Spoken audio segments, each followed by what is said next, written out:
Fashion जो inclusive है और फैशन विद पर्पस है. So we are very excited to present patients who have lost a limb due to diabetes because एक message जाता है society में कि despite diabetes, despite disabilities, one should live well. And also the second message that they sent out was कि सारी जो हमारी tradition है, हमारी संस्कृति है, इन्हें बरकरार रखिए और हमारे जो इंडियन वीव्स है उन्हें सपोर्ट कीजिए. So I think these were beautiful messages that this group of doctors and patients gave out. So that is something which makes us very happy about. And of course we had a lot of support from the audiences, the media, the industry, and I think this was a fantastic show today. So रंदे नीला एक ऐसा माध्यम है जहाँ पे हम art के द्वारा लोगों की हेल्थ को बेहतर बनाना चाहते हैं. सो आर्ट का जो उपयोग है हम प्रिवेंशन ऑफ इल हेल्थ में करना चाहते हैं. इससे हम जो पॉजिटिव हेल्थ बिहेवियर है उसमें करना चाहते हैं. और अगर किसी को हेल्थ कंडीशन है, अक्यूट क्रॉनिक या मेंटल हेल्थ कंडीशन, उसकी मैनेजमेंट करना चाहते हैं. So that is what Rangde Neela is all about. Art और हेल्थ को सम्मिलित करके एक इंटरसेक्शनल कम्युनिटी जिसे हम आर्टिस्ट कहते हैं वो क्रिएट करना चाहते हैं. ना ही ये हेल्थ केयर पीपल है और ना ही ये आर्टिस्ट है, ये एक इंटरसेक्शनल कम्युनिटी है जिसे हम आर्टिस्ट कहते हैं. सो that's what Rang De Neela is all about.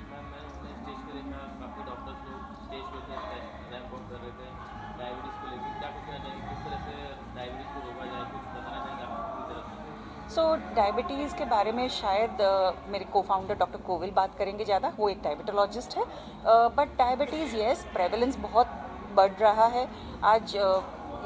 People, younger people में डायग्नोस ज़्यादा हो रहा है. पहले आज से 5 साल पहले या 8 साल पहले हम बोलते थे कि 40 इयर्स में अगर किसी को डायबिटीज़ हुआ है तो इट इज़ अनफॉर्चुनेट कि यंग में हुआ है. बट आज हम 20 साल के बच्चे, 30 साल के बच्चों में भी डायबिटीज़ देख रहे हैं. So diabetes in the young is growing and yes that's very that's very sad. So you can probably doctor Kovil will speak more about it.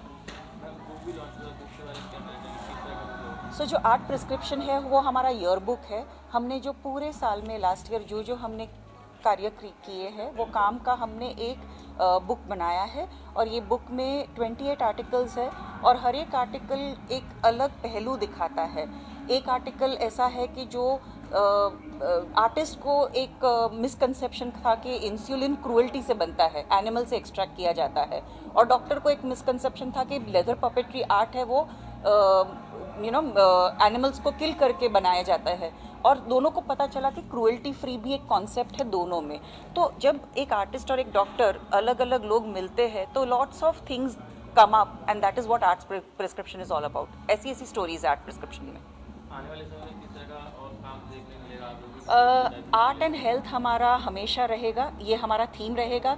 किस तरह का काम देखने को मिलेगा तो हम चाहेंगे कि हम अलग अलग आर्ट फॉर्म्स को यूज़ करें और उससे उस आर्ट फॉर्म के द्वारा हम लोगों में हेल्थ मैसेजेस भेजें. जैसे हमने लास्ट ईयर हम आर्टिस्ट के पास गए थे जो पेंट करते थे. इस साल हम आर्टिस्ट के पास गए जो कठपुतली आर्टिस्ट है और वीवर्स है. सो इस साल हमारा जो था वो थ्रेड्स ऑफ हेल्थ कॉन्सेप्ट था. So this is our. Next year क्या होगा आई थिंक समय ही बताएगा कि नेक्स्ट ईयर क्या होगा. Thank you. नीला का फिनाले कॉन्सर्ट है. ये 30 महीनों का एफर्ट रहा है. हमारी कोशिश ये रही है कि हम आर्ट्स के द्वारा लोगों को हेल्थ एजुकेशन दें, हेल्थ एडवोकेसी दें. और हमारा ये विचार है और ये रिसर्च पे ओरिएंटेड है कि अगर हम जैसे डाइट देते हैं लोगों को, दवाई देते हैं लोगों को, हम लोगों को अच्छा खाना क्या नहीं खाना डाइटरी एडवाइस देते हैं, वैसे ही हम आर्ट्स को एक प्रिस्क्रिप्शन बना सकते हैं. हम डिफरेंट टाइप्स ऑफ आर्ट्स को को प्रोपगेट करके mental health, non communicable disorder जैसे डायबिटीज़ होता है, ब्लड प्रेशर होता है, कोलेस्ट्रॉल होता है, अस्थमा होता है, स्लीप एपनिया होता है, ये सब जो नॉन कम्युनिकेबल डिज़ॉर्डर्स है इसको हम मदद दे सके by giving arts as a prescription.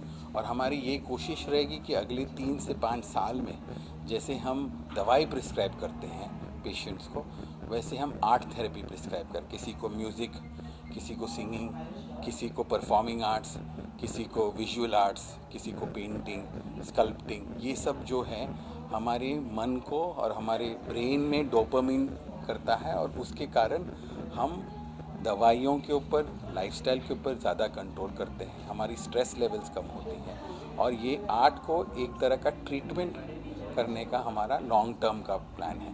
उसमें हम 30 महीने गुजार चुके हैं। WHO वर्ल्ड हेल्थ ऑर्गेनाइजेशन को ये जो हमारा कॉन्सेप्ट पसंद आया है। ये बार हम लोगों ने कठपुतली आर्ट का ये किया है, जहाँ हम कठपुतली बनाए हैं और वो लोग हेल्थ एजुकेशन दे रहे हैं और ये भी हेल्थ एजुकेशन जो बातें कर रहे हैं वो टॉप डॉक्टर्स है इंडिया के।